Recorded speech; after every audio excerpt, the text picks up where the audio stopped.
Hi guys, welcome to my YouTube channel. Welcome to Simple Politics. My name is Zizipo Lupelwana. Welcome to a platform where we simplify, we react to everything politics. It's such a pity, guys. I wanted to play you guys the interview of the deputy president of the Economic Freedom Fighters, Gadrich Gadi. He had an interview today, or not an interview, yeah, maybe an interview with the Russian TV. So, which we know all know it's an international platform, and he was giving his reaction for the ceasefire agreement in Gaza. So what happens with that thing? I tried to save it, but it was playing live, and once he finishes to speak, it continues. So you can't reverse. If I knew that you couldn't reverse, I actually could have just screen recorded it while he was speaking, but I thought I could record it later. So it's unfortunate that I couldn't get that clip, and I'm not sure if maybe the EFF has recorded. I hope they did. If they did, I will post it for you guys. But the EFF has released a statement, which I want to read for you guys. I think the EFF is actually the only party that has released a statement regarding the ceasefire in Gaza, and we know this was such a big case last year. This is the case that the South African lawyers, they went to defend in ICJ. I think it was last year. It was last year. So yeah, so it was quite an important case, as we all know. Palestine, we've been saying free Palestine. The Of course, as we all know, that's what South Africa was arguing for Israel to stop the genocide that was taking place in Palestine, for them to stop inflicting genocide to the people of Palestine. So I want to read a statement on the EFF on what they think and how they feel now that the agreement has been reached to ceasefire. And I think there's a warrant of arrest for Benjamin Netanyahu, who was the minister. I think minister, yeah. So there's a warrant of arrest. I don't know where he is. Another thing that I want us to look to read, we are just reading today. Another thing that I want us to read is the statement, which is very interesting. I want us to read the statement of the EFF. I've been waiting for their statement.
Says that the Economic Freedom Fighters acknowledges the recently announced ceasefire agreement in Gaza, brokered by Qatar, Egypt, and United States, as a small but critical reprieve in Israel's genocidal campaign against the Palestinian people.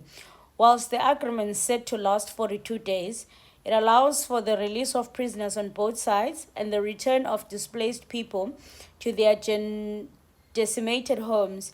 It cannot erase the devastating humanitarian humanitarian crisis inflicted on Gaza. This agreement, received by Hamas as a victory against Israel's war of extermination, will allow for desperately needed aid to reach Palestinian victims who have endured systemic starvation and medical blockages. The International Court of Justice, ICJ, ruled over a year ago that withholding humanitarian aid in such a manner constitute extermination. A verdict Israel has flagrantly, a verdict Israel had flagrantly ignored. The blockage has left Gaza's population, particularly women and children, vulnerable, deliberate, and coordinated suffering. The ceasefire, which begins with an initial 6-week phase, includes the exchange of 33 hostages, women, children, and elderly, for Palestinian prisoners held in Israel jails. During the period, Israel forces will retreat to the east, allowing displaced Palestinians to begin returning to their homes, and many of which have been reduced to rubble. Additionally, hundreds of aid trucks carrying essential supplies, including food, medical equipment, and fuel, will be permitted entry into Gaza each day, which is really good. Negotiations for the second phase, scheduled to start on the 16th day, will aim to secure the release of the remaining hostages and a full withdrawal of Israel forces from Gaza. The final phase envisions the reconstruction of Gaza, a process that could take years, as well as the repatriation of any remaining hostages' bodies. Whilst these steps offer a glimpse of hope, they do not erase the catastrophic destruction inflicted upon Gaza or the genocide intent behind Israel's action. Since the beginning of Israel's latest genocidal campaign in October 2023, over 100,000 Palestinians have been killed, and many of them women and children, despite official figures downplaying the true scale of the carnage. The indiscriminate destruction of Gaza hospitals, schools, universities, and places of worship reveals the genocide intent of Israel's occupation. The aim is to erase Palestinian history, identity, and existence from the ancestral land. The EFF continues to stand resolute with Palestinian people in their legitimate campaign to reclaim their land and secure their right of life by any means necessary. We almost continue to categorically reject the framing of their struggle as terrorism and instead recognize it as a battle of freedom against a colonial occupation that has endured for far too long. The Prime Minister, Benjamin Netanyahu, and the Israel occupation forces are war criminals. The crimes they have committed, mass killings, forced displacement, and systemic destruction of civilian infrastructure, amount to genocide. The warrant for Netanyahu's arrest, issued by the International Criminal Court, ICC, must remain enforceable, and South Africa must lead by example by fully implementing the resolutions of the Sixth National Assembly. This includes the expulsion of the Israel embassy and the severing of all diplomatic ties with Israel. Whilst the incoming U.S. President Donald Trump, a country that has enabled the violent occupation of Palestine, and his envoy have sought to claim credit for this epic agreement, the facts on the ground tell a different story. Even as the ceasefire was being finalized, Israel forces continued their bombardment. That is the statement from the economic freedom fighters. So the EFF is also suggesting, I think we've heard this, they are also suggesting that South Africa leads with example and completely removes the embassy, the embassy of Israel in South Africa, and just cut all ties, which is what South Africa has not done. Just before we get to the second statement, which talks about the accident, the There's another statement that the EFF has released. By the way, the EFF has released a statement of people that are being replaced in Parliament. So it says that, and Dr. Ndlozi is being replaced by Naledi Chirwa. Ooh. So it says that the Economic Freedom Fighters has opened its offices on the 15th of January 2025 and wishes all South Africans a prosperous new year as we continue the noble fight for economic freedom in our lifetime. Following the third National People's Assembly, which was held at Nazareth Expo Center between the 13th and the 15th of December 2024, there have been changes in the leadership component of the EFF, which has led to the realignment of the whippery of the EFF caucus in Parliament. Additionally, vacancies have occurred in the Parliament caucus of the EFF as a result of voluntary resignations, which have prompted the filling of vacancies. As a result, the EFF has realigned its parliamentary caucus to reflect the recent changes in the leadership and fill vacancies which came about due to the voluntary resignations to ensure that we remain in a strong and efficient opposition in Parliament, which will pursue progressive legislation and uplift our people from poverty and hopelessness.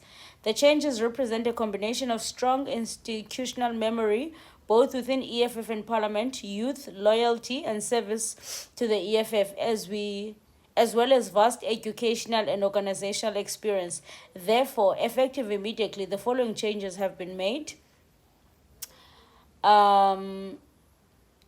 EFF National Chairperson, Commissar Nothando Nchungu, will serve as the Chief Whip of the EFF in Parliament alongside the Treasurer General, Commissar Omphiwe Maotwe, Commissar Veronica Mente, Commissar Natasha Tlangwini, I love all of them, Commissar Hlengiwe Mkhaliphi, Commissar Sam Matise, Commissar Mandisa Kasen, who will serve as the Chief Whip in the National Council of Provinces.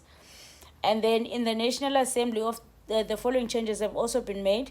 Commissar Naledi Chirwa replaced Dr. Mbuyiseni Ndlozi. Commissar Nqobile Mhlongo is replaced in Ntokozo Hlokanye. Commissar Chumani Matiwana replaces Yazini Tekyana. In the following council, the following changes have been made with effective immediately. Provincial. Commissar Mampuru Mpuru replaces Commissar Naledi Chirwa. Commissar Asanda Machobeni replaces Nolubabalo Mcinga. So yeah, and that's that. So you let me know what you think. But I've already said I feel like Naledi replacing Dr. Ndlozi is not a big thing. Naledi is extremely good. So I'm happy with her. She's got big shoes to fill, but I know that she can do it. So I've got nothing to say. I'm happy for her, you know. I'm happy for her. Okay, so we are reading the last statement, guys, and hopefully I can still fit the video at the end. So this statement is about the Stilfontein disaster. It says that the Economic Freedom Fighters is deeply saddened and outraged by the devastating tragedy unfolding in Stillfontein, Northwest, where 216 illegal miners have been rescued and 78 bodies have been retrieved. Following months of government negligence and disregard for human life, this disaster is a grim reflection of the incompetence of law enforcement, the failure of intelligence services, and the dehumanization of black and undocumented individuals in South Africa. Operation Valumkoti, launched by government in December 2023, claimed to target illegal mining, but its execution in this instance was marked by brutality, a lack of foresight, and an inhumane disregard for human dignity. By cutting off food and water supplies to miners underground, the state effectively created conditions for humanitarian catastrophe. Despite early warnings, including the EFF, that this approach would lead to massacre, the government dismissed these calls for reason and compassion. The court process leading to the eventual rescue operation exposed the government excuses in action. On November 21, 2023, mining affected communities filed an urgent application with the Pretoria High Court to compel the government to provide humanitarian aid and initial rescue operations.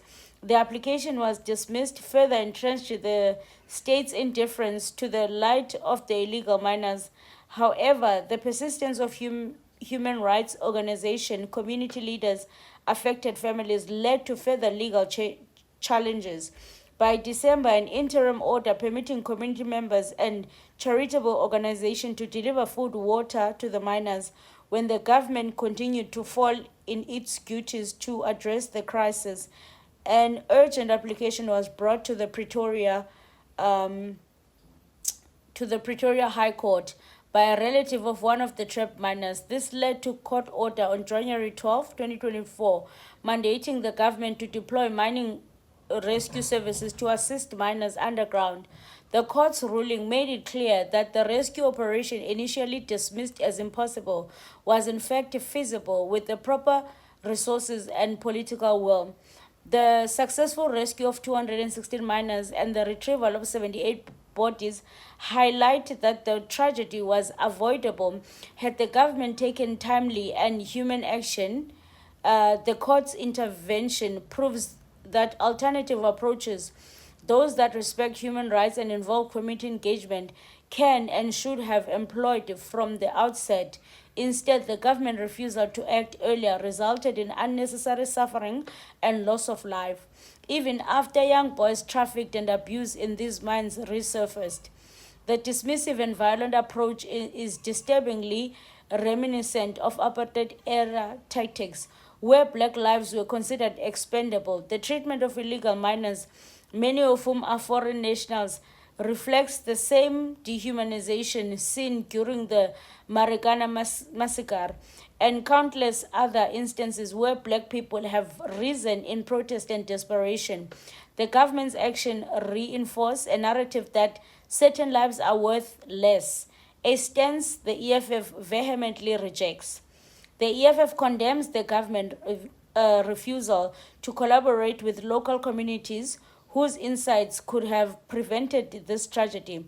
It is unacceptable that intelligence services had no knowledge of the number of miners trapped underground or the dire condition they faced.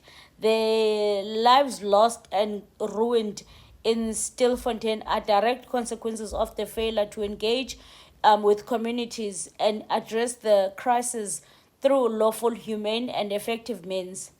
We reiterated that mining companies must be held accountable for their role in this crisis.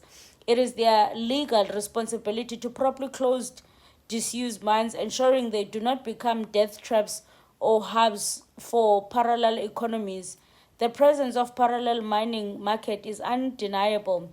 Gold extracted from this operation is being processed and sold, yet no investigations have uncovered the culprits or disrupted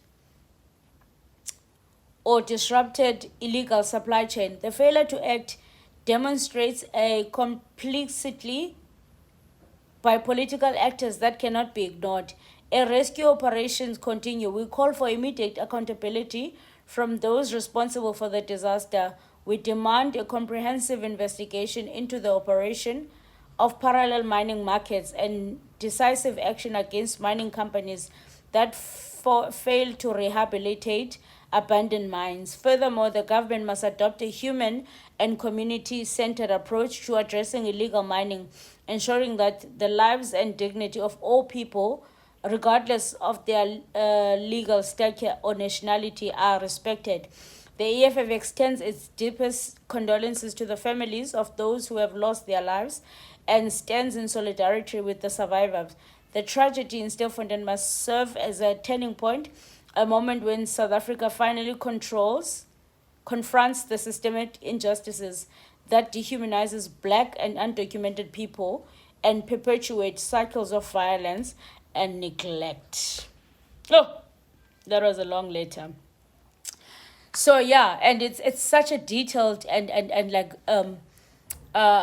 specific letter that tells what happened to the illegal miners.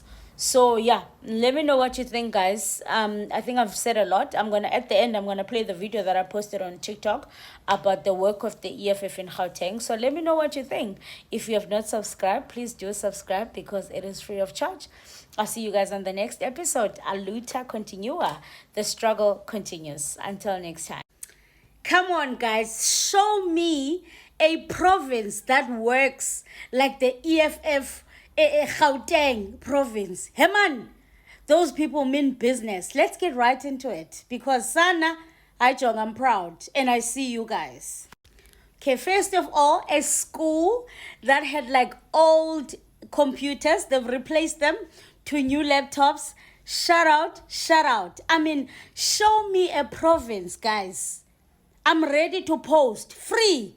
I'm ready to post. Show me a province that works and is visible like the Gauteng province. And I might be wrong. I'm ready for you guys to prove me wrong and correct me. So these are the computers that the school had. Like, shout out you guys. This is amazing. As I was watching this beautiful site of them replacing computers, I see other fighters in Gauteng giving school shoes. As I'm still amazed and I'm clapping, I'm like, wow, this is amazing. Shout out to the EFF. Then, bam, they are giving, I think this is a soccer team. Let me just look again. I'm not sure. I'm not sure what these bags are, but whatever. There's the ground. Busy. Like you don't have, if you can't give computers, I get it. They are giving computers. Busy. Where are the other provinces, guys? Like I said, I'm ready to post. Where are the other provinces of the EFF? Come on, guys. And then, bam! As I'm still watching, I think this one is a soccer team or something. Busy. Gauteng. Bam! I think this is netball. Yeah, this is definitely netball thing because I see the GA Gola Tech. What is Golden? And I once played netball in my life. Okay, see, busy. This one signed me. This one, it literally took me away, and I'm gonna tell you why. I am a qualified optical dispenser. I know how expensive the optical equipments are. So I just want to read you this one. Shout out to our MMC. Jonga, Dr. Joakupaya. Hi, he's eating and he's leaving no crumbs. When they gave him that title of being the best MMC, Jonga, I was like, shout out.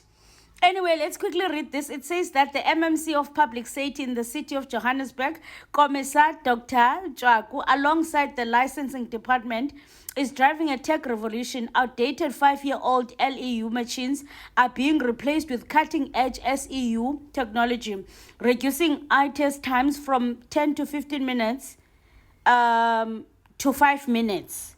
If you know how long the line air traffic department is, sometimes nilinde ukwenza just la pre-screening eye test. And I'm telling you, I'm in optics.